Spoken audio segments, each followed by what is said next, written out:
আসসালামু আলাইকুম আদাব বিহার সবাই কেমন আছেন? আশা করি সবাই ভালো আছেন।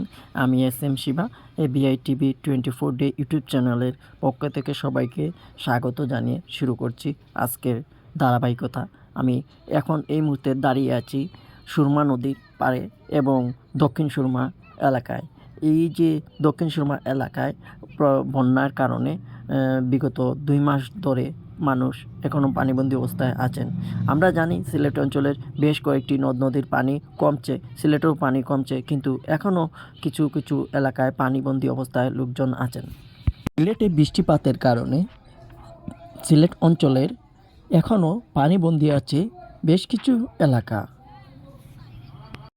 যেমন অতি বৃষ্টির হলেই তলিয়ে যায় সিলেটের দক্ষিণ সুরমা 28 নম্বর ওয়ার্ড।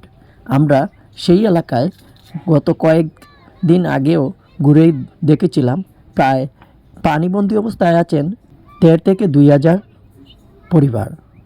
সবাই পানিবন্দী অবস্থায় বসবাস করছেন, নেই কোনো সুব্যবস্থা।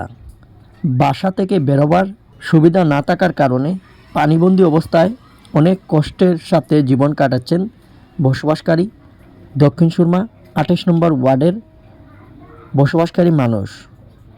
পানিবন্দী অবস্থায় দীর্ঘ 2 মাস যাবত তারা আছেন এবং কিছু কিছু মানুষ সেখান থেকে চলে গেছেন অন্য স্থানে।